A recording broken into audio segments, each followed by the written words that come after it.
Hey everybody, we're talking about characterization today, and we actually have a lot of information to get through, so I'm going to move quickly, and if you need to pause to get the notes down, please do so, but I'm going to get through this as fast as I can, so the video is not like 30 minutes long. Okay, and then we're going to practice all these terms in class tomorrow.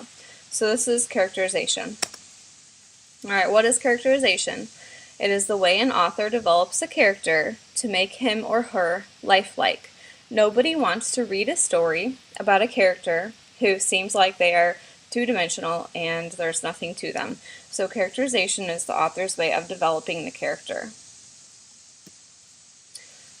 There are two different categories, umbrella categories of characterization. You have direct characterization first. That's when the author tells the audience what the character is like. He directly comes out and says it.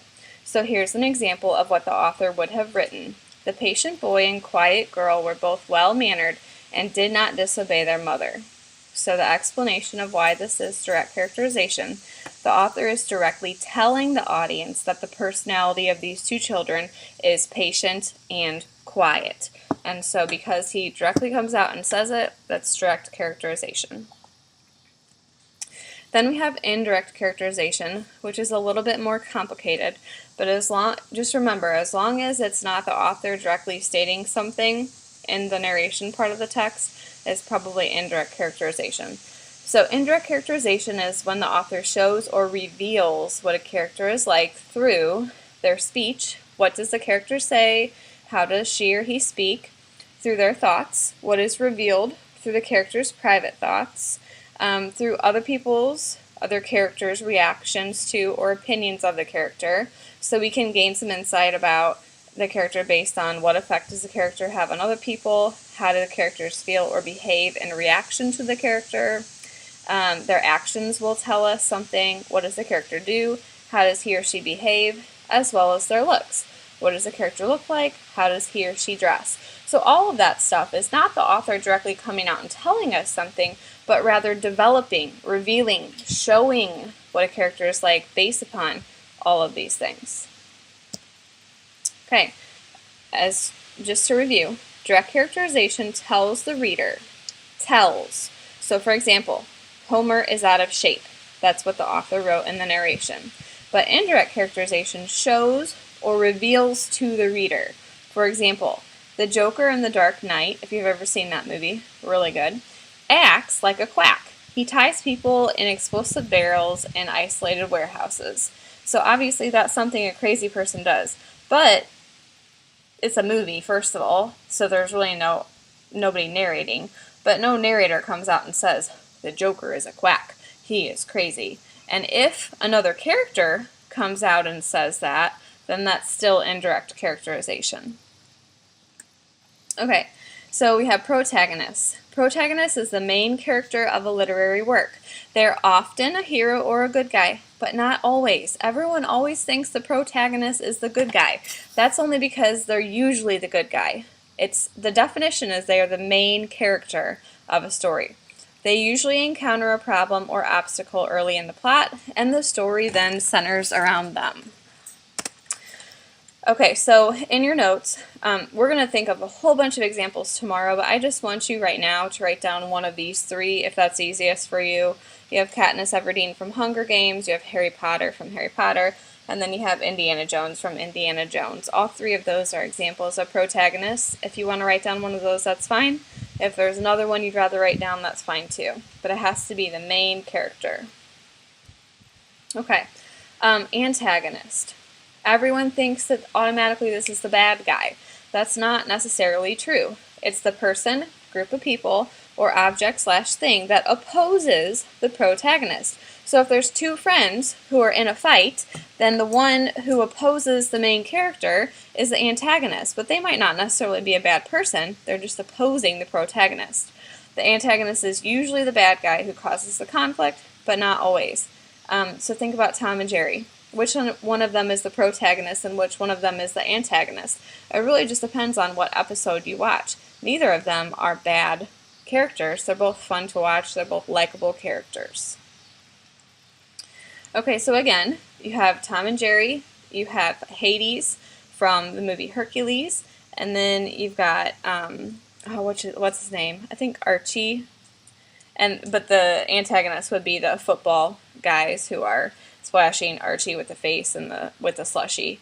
Anyway, you can write down one of those three as your example of an antagonist if you would like. If not, write down someone different. Then you have major versus minor characters. Major characters are the main characters, usually antagonists and protagonists, and any other people who play big roles. And then you have minor characters. These are the less important characters who, if you're a person who, when we read stuff out loud in class, like plays, if you want one of the small parts, those are examples of the minor characters. People who don't really talk very much, they don't play a significant role. What does it mean to be a round character? Because characters can either be round or flat. A round character is well developed by the author, has many character traits, both good and bad. Nobody's perfect. They're usually somebody that we know a lot about, and they're usually realistic and lifelike because the author has put so much energy into developing the character and we know so much about them. So, most major characters, since they're in the story a lot, are round. Round character examples: Edward Cullen from Twilight, Cinderella from Cinderella, and Captain Jack Sparrow from Pirates of the Caribbean. What does it mean to be a flat character then? Flat is the opposite of round.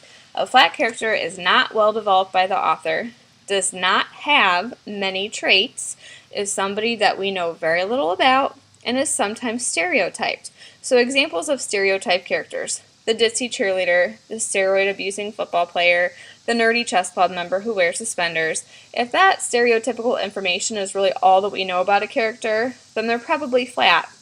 In the movie The Lion King, some people might argue, but I think Zazu is mostly a flat character. There's really not a whole lot of information that we know about him. He's there for a little bit of comic relief and to be Mufasa's right-hand man and to kind of give Scar a hard time, but he's not a main character like Scar is or like Simba is. Most minor characters are flat. Okay, so here are more examples of flat characters. The cat in Alice in Wonderland. He probably has a name, but I can't remember it. And then Scrat from Ice Age. Both of those are flat characters. Okay, so what makes somebody a dynamic character? Just like you can be a round character or a flat character, you can also be a dynamic character or a static character. So a dynamic character undergoes a personality change, which is more than just a physical change. For example, a character learns to love his mother again after a long family feud. That's an internal change, learning to love somebody again. So that makes him a dynamic character. Not an example. A character becomes fat because he eats too much. That's physical. If he loses an arm, if he cuts off his hair, if he grows a big belly, none of that makes someone dynamic. So it has to be an internal change for a character to be dynamic.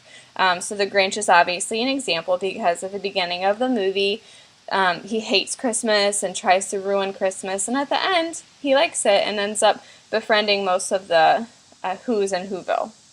The protagonist is usually dynamic, but not always. So what makes someone a static character? Well, a static character remains the same throughout the entire story. They might have a physical change, but personality-wise, internally, they don't change. So an example would be Vector, the bad guy from Despicable Me. Minor characters are usually static, but not always. And that is it. We did it. So tomorrow, like I said, we are going to be practicing all of these, and your phrase that pays for tomorrow is yabba dabba doo, because we have a picture of the Flintstones on the cover. So just remember yabba dabba doo. See ya tomorrow.